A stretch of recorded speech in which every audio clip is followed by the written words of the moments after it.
Ahanbada tabiriba mayambo Salai Story Channel gi mahut senduna Panthoi Mangang na ikok nona kurumjari. Ngasiso Cheng Meetei gi funga wari ama miyam gi damak puduna lakjare. Wari asigi maming na Apangbi Thawai. Thaina matam amagi wari ni kullekai amada yamna nungsinajaba pakhang leisabi ama leirami.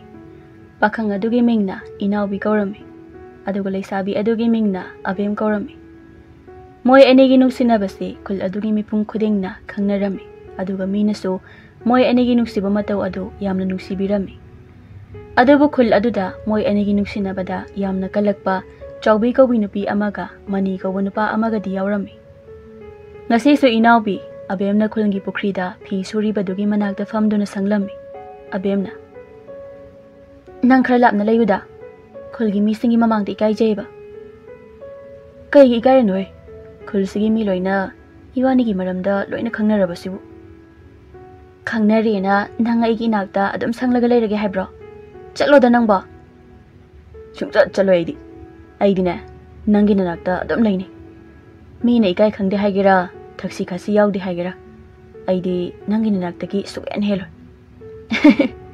Aidi kamaina tawni nangse. Adu oiragana iban ilo hongnaba tawrasiro. Adu oirabadi nangna inaktagi suken hendrabasu ai kari amata hairaroi. Adubudi handaki tha loirakpada ibani cheladabani. Lapnaraga leibase ayang wasileba. Senglaba adu oiradi haikibu wasainadabi. Soire aina yumdasu haiba hokrabani. Adu nangso yumda haiba horoko. Kai haidoiba ai tha loirakpada chelanena adum aina ka hairadine. Aidi imaga pabagana fubada dam sirani he. Adu hayu habanati he. Hayeng chelaga kuina phadoknaraga thambigano khawei tawraga loisinbiyo na hayu habanida. Adu so haibaga chapmanadro. Manina moy ani se hek uraba khuidau se pangchaw he sauningneba. Kanade hinawi se koiba puthukluki. Aduga nupi ama semlaga kohenke. Natradi moy anigi nuksinabase auba khudingi ai khoidau dam sauninglaga lerani. Inawbi kai wari no wari yamna nungaiba malida. Iyamba mane sum wari ama sanarambanida. Hoida kaisu kaide. Nungsiba haisidi hek ubu uraba manaltagi sukhen heningdabanida. Ado aiga thaba amata chatminausidana. Abemna mo yaroidoriba jala. Yaye pukhrota mani ai fisufamga amata khangdreba. Aduneba kaisu kuidoba nateda. Sat chalaga sat launa halakadabani. Inawbina tankreda. Chalarohe mina su phajana haijarisibu. Taliro inawbi. Aido puksel sengba mi amaga chatminaba pambagi nangonda haibaniko. Adu nangna butaladi kaisu kaidida. Chaluro kaidobagi nangba. Hoi tandeda iyamba. Ado kaidano iyamba mani. Maning kundanida. Lao chana wari sarasi. Manina inawbido puraga maga khangnaba nupi amagi khunda puduna chatlami. Aduga maniga khangnaribi nupi adugi sagigi manaw nupi karakhatbi masak adum phajabi nupi chen kaubi amagasu khangnahalami. Ahanbadadi inawbina chenga khangnabado kaya hainaramde. Adubu manina toina pubadaidi haujikdi inawbiso chenna keba khatbaduda sum hainarakpa nungairakpa ama yawraklami. Abemna ngasiniko aigi inawbina chense haiba numita. Aduba madi ngasigi masakpu suubu udine. Ai kaithal thokpa saraga inawbi thengnabra yengluge. Somdani inawbi changa leiri channa. Ado ngasidi ekhoida chak charaga hankrodana. Aise nayomgi mina phone gairo. Phuro he. Aina nangi maramdane wari sarubadagi yumda puro masak yenge sina haibada loirabani. Ado ngasidi ekhoida chak chakroko. Se hoi hayomi. Nangse ngonda tap yam paigali. Noi khulgi nupa singnane aise nomadi phuba soidre. Is kanana nangonda phudoiba. Aigi poroiba oigedoriba nangi khut paijaba. Ibani se phagi dei nungsinaraklabra kinom toriko. Nang taliro haise. ꯇꯟꯕꯩ ꯋꯥ ꯅꯠꯇꯦꯗ ꯌꯥꯝꯅ ꯊꯥꯖꯗꯕꯗꯣ ꯑꯗꯣ ꯅꯪꯅ ꯍꯩꯅꯗ꯭ꯔꯗꯤ ꯍꯧꯖꯤꯛ ꯑꯗꯨꯝ ꯍꯥꯏꯔꯛꯎꯀꯣ ꯑꯩ ꯑꯗꯨꯝ ꯋꯥꯔꯁꯨ ꯋꯥꯅ ꯂꯥꯞꯊꯣꯛꯆꯈꯤꯒꯦ ꯀꯔꯤꯅꯣ ꯍꯦ ꯅꯪꯅ ꯋꯥꯔꯧꯗꯧꯗꯨ ꯇꯧ ꯂꯩ ꯑꯗꯨꯗꯤ ꯑꯩ ꯅꯨꯡꯁꯤꯕ꯭ꯔꯥ ꯑꯣ ꯇꯨꯃꯤꯟꯅ ꯂꯩꯔꯕ ꯅꯠꯇ꯭ꯔꯣ ꯑꯩ ꯈꯪꯉꯦ ꯅꯪꯗꯤ ꯅꯣꯏꯒꯤ ꯈꯨꯟꯗ ꯃꯁꯛ ꯃꯇꯧ ꯌꯥꯝꯅ ꯐꯖꯕꯤ ꯑꯃ ꯂꯩꯕꯅꯤꯅ ꯑꯩꯒꯨꯝꯕꯤ ꯁꯛꯊꯤꯕꯤꯁꯦ ꯀꯃꯥꯏꯅ ꯅꯨꯡꯁꯤꯗꯣꯏꯅꯣ ꯑꯩ ꯌꯨꯝꯗ ꯆꯪꯂꯒꯦ ꯉꯥꯏꯈꯣꯍꯦ ꯅꯨꯡꯁꯤꯌꯦꯕ ꯁꯛꯁꯨ ꯅꯪꯅ ꯌꯥꯝꯅ ꯍꯦꯜꯂꯤ ꯐꯖꯕ ꯑꯁꯦꯡꯕꯒꯤꯔꯥ ꯌꯥꯝ ꯍꯔꯥꯎꯋꯦ ꯑꯩ ꯅꯪꯅ ꯍꯔꯥꯎꯕ ꯈꯨꯗꯤꯡꯒꯤ ꯑꯩꯒꯤ ꯈꯨꯠꯁꯦ ꯄꯥꯏꯔꯤꯔꯥ ꯀꯣꯜꯂꯤꯔꯥ ꯇꯧꯕꯁꯤꯅ ꯑꯩꯅꯅꯦ ꯅꯪ ꯍꯦꯟꯅ ꯅꯨꯡꯁꯤꯍꯜꯂꯦ ꯑꯗꯨꯕꯨꯗꯤ ꯅꯪꯒꯤ ꯅꯇꯨ ꯑꯣꯏꯕꯩ ꯈꯪꯂꯕ ꯁꯣꯝꯗꯅ ꯑꯕꯦꯝꯗꯣ ꯏꯅꯥꯎꯕꯤ ꯊꯦꯡꯅꯅꯕ ꯍꯥꯏꯗꯨꯅ ꯍꯪꯒꯠ ꯍꯟꯗꯥ ꯆꯠꯇꯨꯅ ꯂꯩꯔꯝꯃꯤ ꯆꯥꯎꯕꯤꯅ ꯉꯁꯥꯏꯗꯤ ꯑꯕꯦꯝꯅ ꯀꯣꯏꯆꯠ ꯆꯠꯇꯅ ꯁꯥꯟꯅꯩꯁꯦ ꯏꯅꯥꯎꯕꯤ ꯂꯨꯝꯃꯤ ꯑꯣꯏꯔꯝꯅꯤ ꯁꯛꯊꯤꯕꯤ ꯑꯩꯗꯤꯅꯦ ꯃꯣꯏ ꯑꯅꯤꯒꯤ ꯅꯨꯡꯁꯤꯅꯕꯁꯦ ꯍꯦꯛ ꯎꯔꯕ ꯈꯣꯏꯗꯧꯁꯦ ꯕꯤꯔꯤ ꯕꯤꯔꯤ ꯍꯦꯛꯇ ꯁꯥꯎꯅꯤꯡꯕ ꯑꯕꯦꯝꯅ ꯃꯥꯕꯨ ꯃꯌꯨꯝꯗꯒ ꯂꯩꯇꯕ ꯖꯥꯠꯂꯣ ꯑꯗꯨꯗꯤ ꯃꯥ ꯇꯥꯃꯅꯤꯒ ꯄꯨꯟꯈꯤꯕ ꯖꯥꯠꯂꯥ ꯆꯥꯎꯕꯤꯅ ꯉꯁꯤꯗꯤ ꯂꯝꯕꯤꯁꯦ ꯑꯕꯦꯝꯒꯤ ꯈꯣꯡꯀꯣꯜ ꯉꯥꯛꯇ ꯉꯥꯏꯔꯦ ꯀꯨꯠꯄꯨ ꯀꯨꯠꯂꯕ꯭ꯔꯥ ꯀꯩꯅꯣꯝ ꯇꯧꯔꯦ ꯑꯦ ꯆꯥꯎꯕꯤ ꯀꯥꯏꯗ ꯆꯠꯀꯦ ꯍꯥꯏꯅꯣ ꯀꯩꯁꯨ ꯆꯠꯂꯣꯏꯗ ꯑꯗꯣ ꯅꯪꯕꯨ ꯏꯅꯥꯎꯕꯤ ꯉꯥꯏꯔꯤꯔꯣ ꯉꯥꯏꯗꯦꯗ ꯀꯩꯊꯦꯜ ꯆꯠꯂꯨꯕꯅꯦ ꯉꯁꯤꯗꯤ ꯀꯩꯊꯦꯜꯗ ꯍꯪꯒꯠ ꯍꯟꯗꯥ ꯐꯖꯅ ꯆꯠꯄ ꯃꯥꯜꯂꯤꯀꯣ ꯑꯗꯣ ꯏꯅꯥꯎꯕꯤꯗꯣ ꯁꯦꯟꯅꯖꯧꯀꯣ ꯍꯟꯗꯛ ꯃꯔꯛꯇꯤ ꯊꯪꯅꯕ ꯈꯨꯟꯗ ꯃꯁꯥ ꯅꯥꯟꯅ ꯌꯥꯝꯅ ꯆꯠꯂꯤꯀꯣ ꯍꯥꯟꯅꯗꯩ ꯂꯩꯀꯥꯏꯗꯤ ꯁꯨꯛꯍꯦꯟ ꯍꯦꯟꯗꯕꯅꯤ ꯑꯗꯣ ꯅꯪꯕꯨ ꯂꯩꯀꯥꯏ ꯅꯨꯄꯥ ꯅꯠꯇ꯭ꯔꯕꯗꯤ ꯑꯇꯣꯞꯄ ꯅꯨꯄꯥ ꯑꯃꯠꯇ ꯂꯩꯖꯗ꯭ꯔꯕꯣ ꯑꯩꯈꯣꯏꯗꯤꯅꯦ ꯂꯩꯀꯥꯏꯒꯤ ꯅꯨꯄꯥꯁꯤꯡꯁꯦ 이붕 이뻐하동나 로이네 칼리 아두가 낭나 까리부 칼리바노 아두디 너 이마다소 하요 까리 쿠마키 ең어 자우비 아이코 이마다디 까이기 항도이바 아이코 이마가 바바가수 쿨 아마따디 ꯉꯥꯛꯇꯅꯤꯀꯣ ꯑꯁ ꯑꯕꯦꯝꯅ ꯂꯥꯛꯆꯈ꯭ꯔꯕꯀꯣ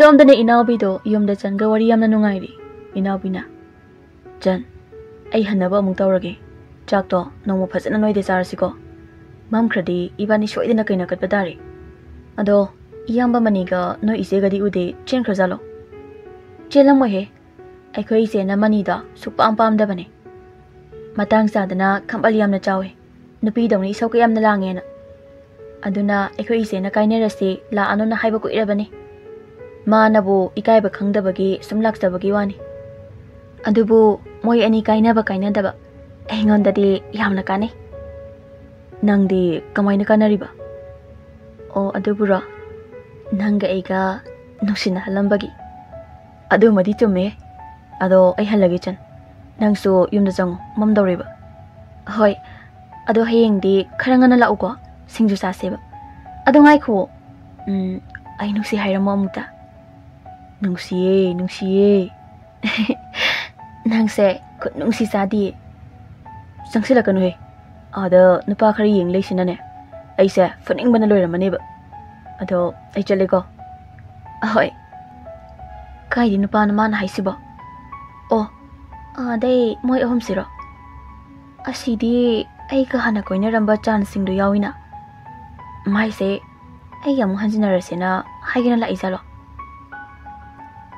마기 누파 쿠딩이 송실라가 나피세 호주 파보 똑지부 말리네 누파 아니두나 아이쿠 아니다 무 송실락다나바 khar lapna leisiko chansingna kaigi songsilaktoino akhoi ma unabla kusuntuna adubu madi akhoi tamna khigalaga la isidi chansingna halasira nupa amana noyani halamo aidi be amada chithi je piram khigeba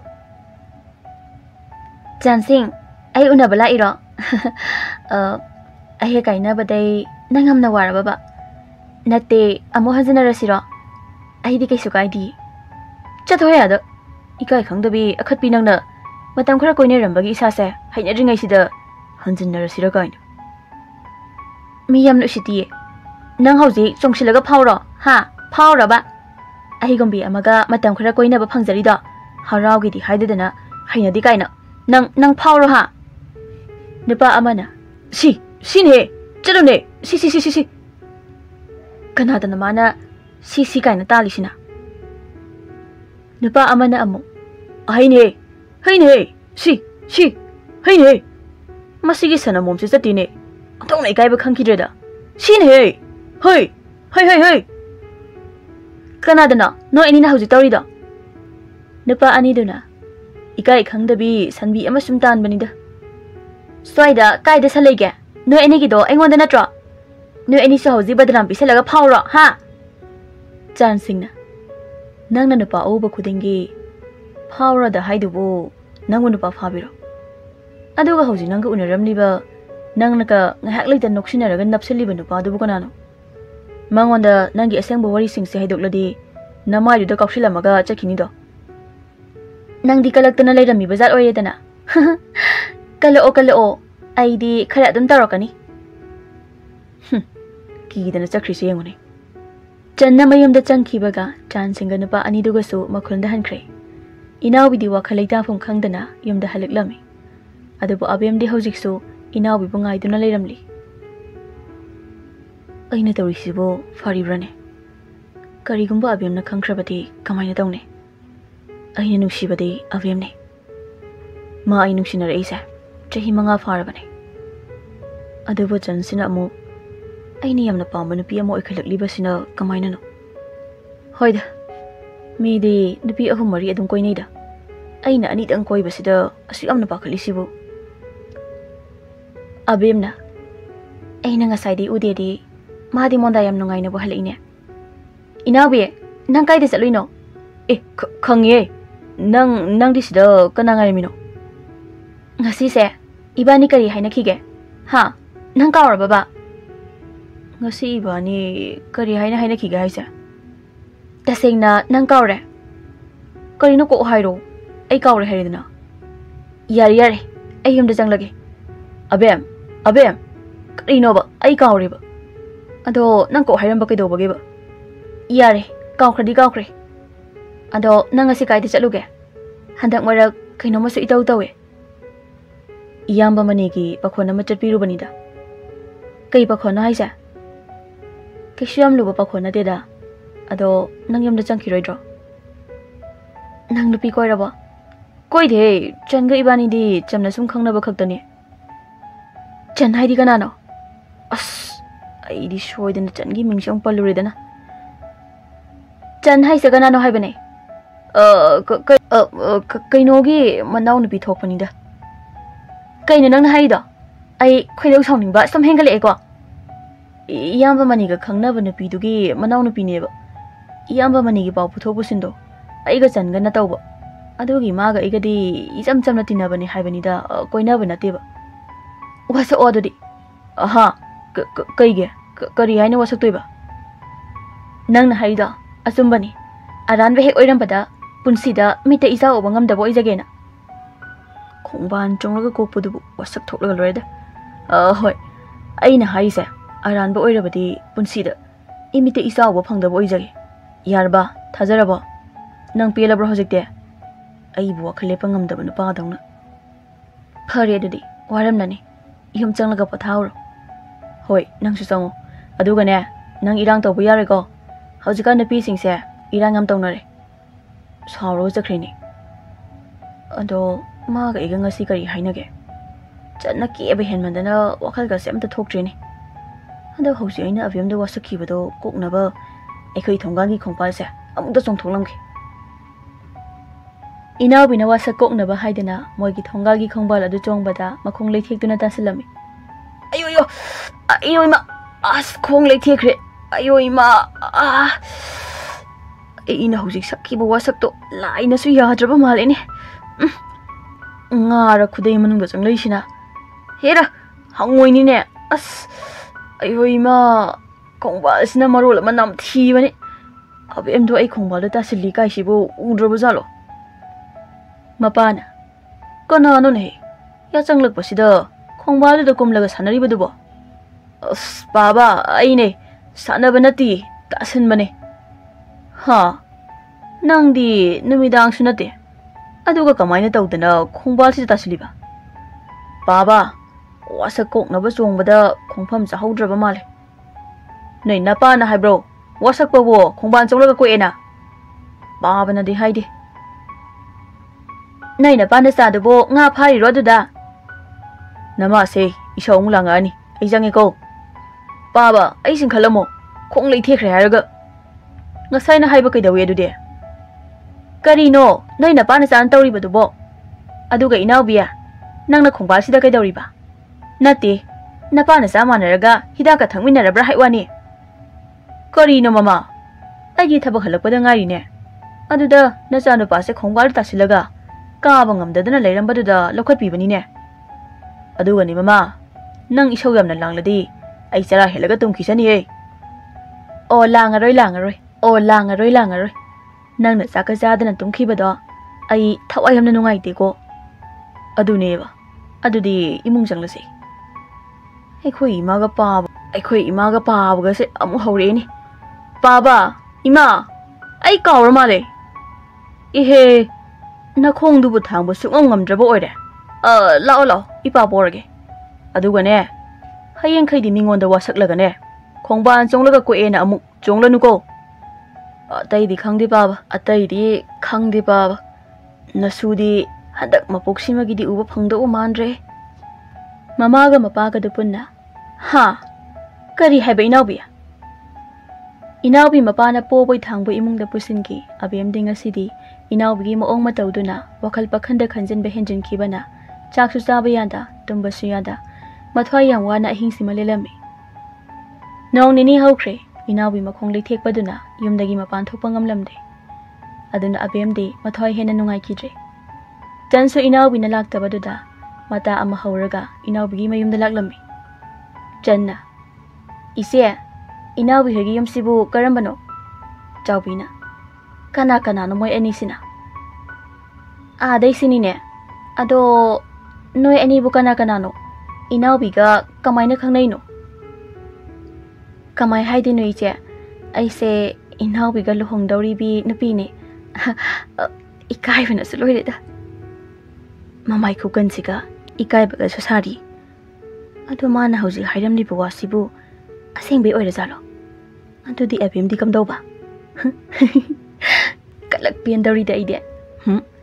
Abim da bu pause damluge da. Janna. La ohe, amulay tharli hawi. Mata aduna. Nang bu kariya mata ikay ga khangdraba. Ikay ba khanglingay da inawi da. Mogi khunda nupi amalay habduna lawba hankradi kamay na tawniya. Nangi mai sisoba phan ga saradi chahi chama hena phamnaraba phawba kem tawduba mande. Ado to, amangonda nangi inawi do lay do. Manakta say asangwa musulay. Nang puna ba thamlira sukhangde. Ay ngonda pura di ay adum lay hawredana. Ay gi khong sibo karang kanda chatpa ngamdoy no ne. Kana no maya higalaga changlay sina. Asidi sanni ne. Madi sida kamayna. Abim na khangkrabadi soy na sinaba tari tawrise. Yungi misu labuk talo ina chanaki. Changi mamay ko kansiga ba? Inawi, kay gino nang ngarangahan say ekoy ram dalak jide. Kay dawrage khong duna. Nang khong tikla ba? Ayeng gise. Jan, para ka nuy. Hagat pagangam draba, se, ay wanda kol o, ay saubige ba? Nang khong suoga suena, angang dara, no imadara kay no, pauchil o yadro. Mata duna. Ay bu, yung dahalaw ba na padoy tarane. Jan, mi unimi. Jan, inumin ang toy dubo. Tanjado da Chawbina abem puto na lai, Chawbina. Nangbo ay nahabat hazadaba daw na daw day ne. Tu, namito pi eniging. Ay di mo enigi mataw si uraga, hanggo iba na yadre. Abem na. Ay dahalaki. Nangi inawi se, mataw marong kang daba na pisi na kusira si taw layraga, na nakapagahandoy ba. Ado di migi adum oy kibadaba ni na inawi se. Ay oy di ne. Sensilaga na pisige masamse khudang di yelaga ne uru unglaga haitit kadabani abem law ay tawgi law haba ha inawbiya nang tawisi kaino moy ani sina karom dayon tawsina haima asidi nga saigi ise dunina aduga kaplaga inare sina kanano kapset piro inawbina Jan no ani nayum da hankro abem nang na khalidu nate ko ma kay ga karimata mari lay na di ko ay di na nang adum nung siko Karina inaubia nang na haido. Aikhoirom da lakpadana aisi natu dawna loine. Hauzik suni. Aduga moi ani la akanda na aisi mitop tawna tala idi kaigino haibanida. Chawbina. As wari sidi loire he. Aidi taba ngamdre he.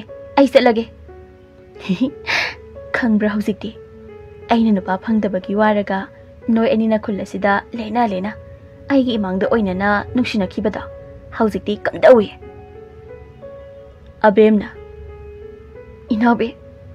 Napi asina haiba wase. Asengbra. Karino asengbra ba? Hai khroda nei nabe. Nang na haiba ngamoy hairagana aikhoi khulgi ibanigi maramda loina khangba mi singdo karuso haibra. Moi karoklabadi ibani ngasi kaina kanido. Aduga ne kapset pie. Nang sa inabi na kaisu nungsiba nate. Mana su matam lenbibagi wani. Maduda nang na thajadana ngauzabagi wani. Ada hauzikti ne. Aila abani na nang na sana khangna lapthokro ko. Abemdo khangba ngamdaduna chanda chongsilaga masamdo phoidatlami. Chanso abemda lamduna masam phoinaduna sumangda tharo malo olami. Inaubidi makhong nai ka kawkhai tensinduna moi anido khamdoklami. Aduga mata amaduna chanbu singthokduna mayumda punabu hotnarami. Janna khara thuna ayumda puoida natradi aisido bomale. Mata duna masigi nupise yam thajadi sum kapaga leibadada ison sonbi kemtaga taroida banapiga malure heba. Aduga di paisle heba. Janna Karino mapanga kukal jadimi. Masi tureldagi ising yamna honbi nupi oiramgani. Inaubi madugi nupi do phawko thadorokano. Aduga ne nang naba pharakanda aikhoiramda lauko. Aidi nang yamna nusijani he. Ayo kok yauribo ita aige. Yauriye khusau sadre na kokse. Abe nang tab thokho kai dobage. Se fazana wari sasiba. Nang nathiba nupane. Aigi mangda ka wasakiba do. Nang mo kem takiba ka phawdabro ha. Aduk na thiba. Oida ba wangang ba. Ay lale abe. Ay matung manaw ne. Amuk kana tawore. Nang na haibata yarage. Kakono se. Sala ka na ingonda. Nang ginatato. Hausik di ingonda taroklano. Tuka chay ay din se. Abem na inawi gi mamay di kupang na tharami. Inawi binglaw na sawkiba khangawde. Aduna onsilaga abem da amuk tharami. Abem kudak aduda kaptuna kana chen khirami. Inawi amuk ningam lagtraduna. Abem bu kauduna makhong anabaduga lehawi. Abem. As kaigino inang mangonda kupak sin tharusibo. Abem. Masipumba iyamba mani thon mangakta ko. Ai abem ko kainabadi ngamre. Aduna hayengdi makhong pairaga lale haijaraga. Mana ingonda phugera hatkera.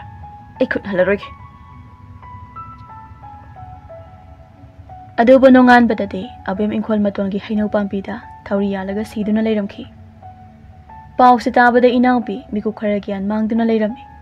Aduga abem gi thawa yaudraba haksang adugi manaktamna lagtuna kana kaplami. Abem nang ibu thadoklam laga chatpe yar.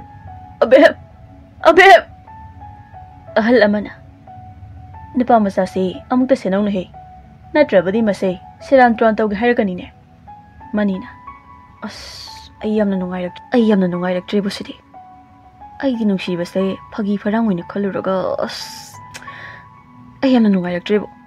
Oh inawi na kapasi uraga thawai se onthok na nungai kirada. Harau yam nungsina jana leminaram mamoi ani se. Amuk khana unaba phangdana machet tana hek chetatpida.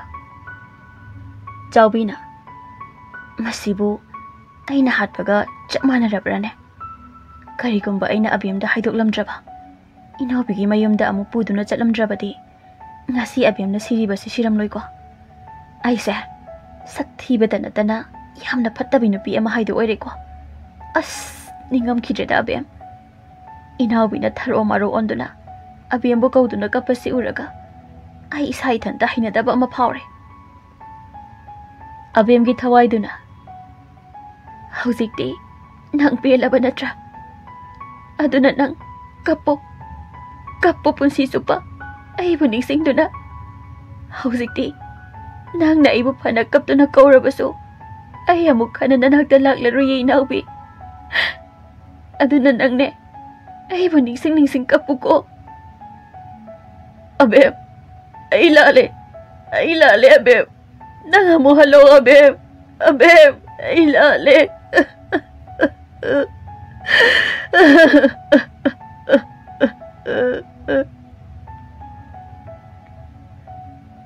nang ai budi nungdi nungsiba oireko adubune ai haujikti nangna phana kaurabasu lakpa ngamlaroi ai nangai amna lapnare adubu aigi thawai sinadi nangi natung koyen inaduna nangna aigi damak wajaba kapchabado yengduna aisu kapkhiniye kapna mathang mapok langondo phawba aina nangbu ngai khiniye asumna abemgi thawai yaudraba asiba haksang ado kolgi ahal lamar singna fazana mathau mangam pangthoktuna phumkhirami surat phawbadi inaubi abemgi wakhanda tumba chaba kauduna mamaga mapagana yam wana senarami madu ubada abemgi thawai do yamna wajarami surat loiraba matungdagidi chandu lakpa hore aduga inaubi bo themduna abemgi wakhal kauna badawrami inaubi su changi seba aduda abembu khara kauba horiklami inaubi mapana madugi nupi masa abemdo khara nungshirambane haujikti nungshiraktre mana siraga wabana aigi isa nupada oina wahore mamana kayamdi kuire aigi isa na chahu thau yaraktrise sumaina sum tawduna leirabadi isa nupa amak yaujabasisu sirani haiwani inaubi nangbu sakse khara chawme nate nupi bu mataraba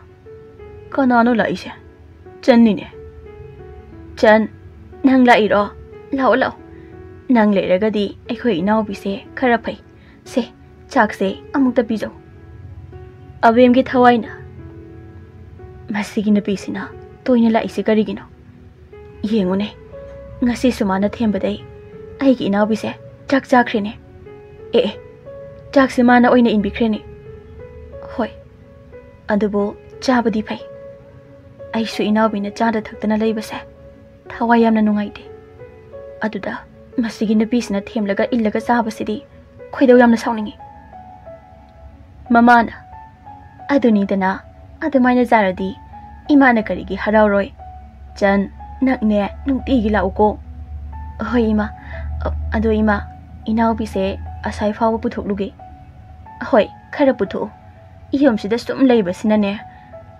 sikhrabido amuk halaklaroi dabido adum ningsingdana leirabra kaino khangdre mapana madui nupiduna aigi isagi punsi sei pungmang hi manghalamida mina khanari sei abemdo ai khoigi inaubi maramdai shibadaunaga khanarine karigi khanariba mayumda saunaraga sijabaduba ima aduda kaya khanjanbiranuda migi silisidi ngangngingbada bangangangnabani oh gyan takreda isa sidi ado lapnadi chakhranuko noi ani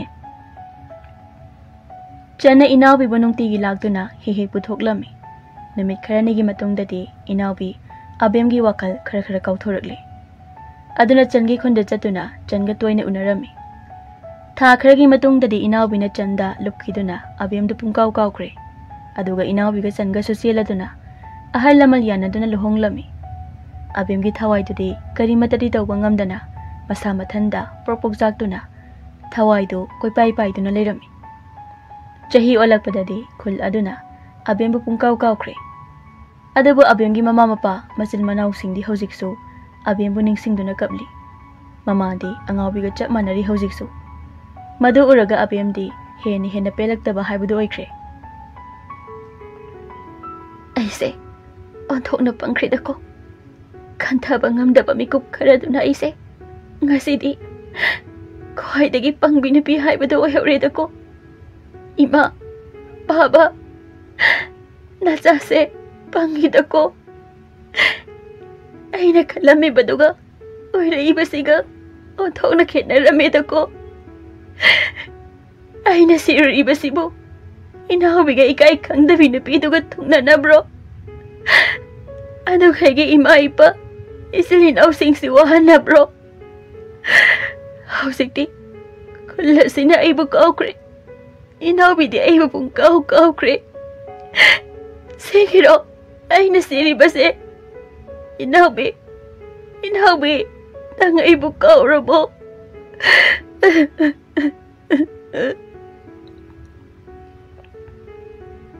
Jan, nang kaya ba loy bo? Lore, pasabra isa. Nang nabu karamba kanda pasadaba, tiba yaw kragene. Ado, pasayan hayro hay ba?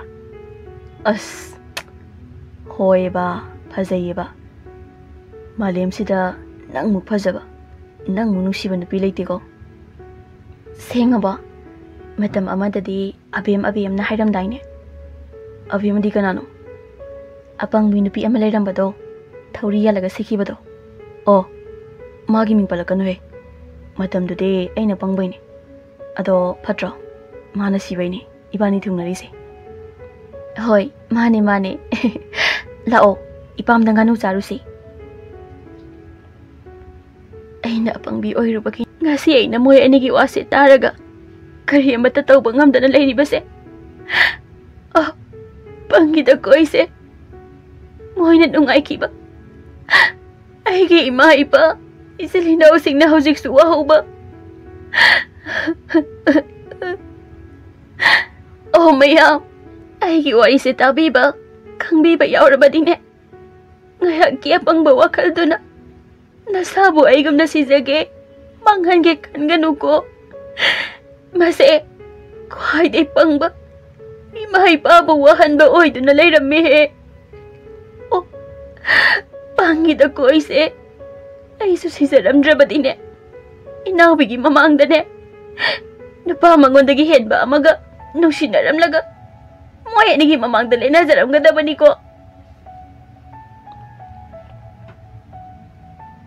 Asam na. Apangbi Thawai do yamna penda nairam lenda chakre. Chahi kaya haukre adubu mamaga mapaga di hausik so abimbo kaubang ngamda na kaphauri. Aduga inawbidi fana kanna akhang ahitsu mamita macha uba hauji phawa phangri. Aduna chanmagi hainabido thadokpa hekta yadabanina. Tumin nupa koibadagi inawbiga ngahakri da khanabaduna mapunsido nungaiba sungam ngamdana lelami.